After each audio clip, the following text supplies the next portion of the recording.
Nintendo began in 1889 as a playing card company, which became popular in Japan. Then it later turned into the Nintendo that we know today, a gaming company. Throughout the years, Nintendo has sold many consoles, both successful and not so successful. The Nintendo Entertainment System, also known as the NES, sold around 61.91 million. The Super NES sold around 49.1 million. The GameCube sold around 22 million. The Game Boy sold around 118.69 million. The Nintendo DS sold around 154.02 million. The 3DS sold 75.93 million. The Wii sold around 101.63 million. The Wii U sold around 13.56 million. The Nintendo 64 sold around 32.93 million. 770,000 Virtual Boys were sold. The Nintendo Switch sold around 92.87 million. These consoles were not set in a particular order because I messed up. I don't know when these consoles came out. I should have done more research on that. Anyways, some of these consoles were success and some were a flop, such as the Wii U and the Virtual Boy.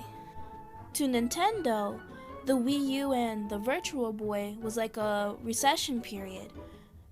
If you don't know what a recession period is, it's kind of like the Great Depression, where Nintendo isn't getting a lot of money with these consoles because, they aren't selling well. Nintendo peaked the highest when they got the DS.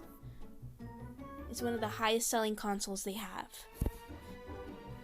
along with the Wii and the Nintendo Switch. Those are also not as peak like as the DS, but it's still their peak consoles. Let's talk about Nintendo today, or recently, more to say. We already know that they sold 92.87 million Nintendo Switches. In 2020, Nintendo Switches were being sold quite a lot. One of the factors being for the increase in demand for Animal Crossing New Horizons. During 2020, we all know that the pandemic happened, so many people were in quarantine and they had nothing else to do but play some video games.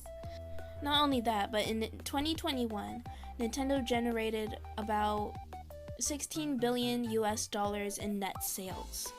However, there was not only just good things that happened with the Nintendo Switch during 2020 and 2021.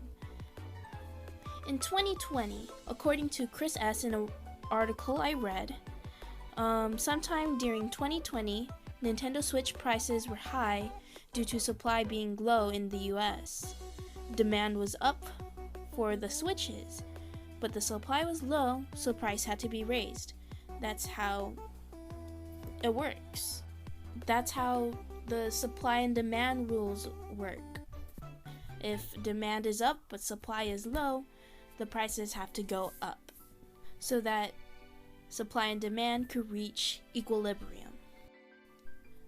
In 2021, Nintendo hit a chip shortage, which is really hurting their sales.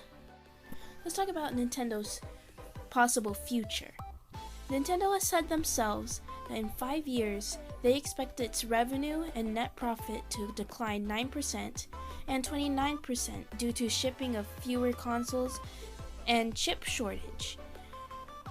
Also, it's possible that the PS5, Xbox Series X, and Valve's Steam Deck could pull their potential buyers away.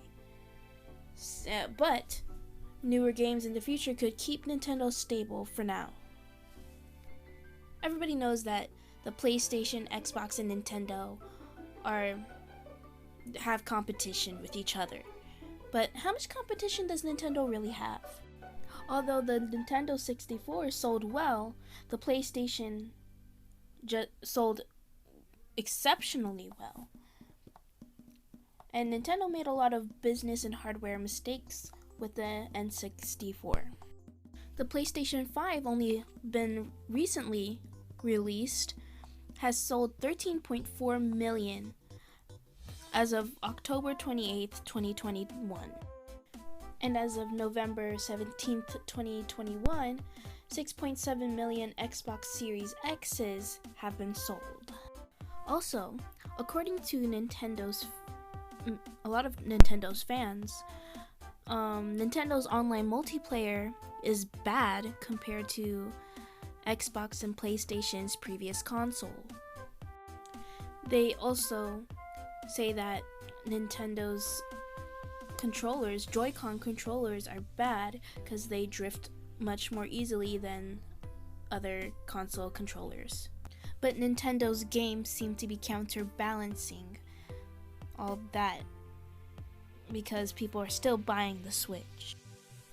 That being said, Nintendo has had its ups and downs with selling their consoles and with events such as shortages.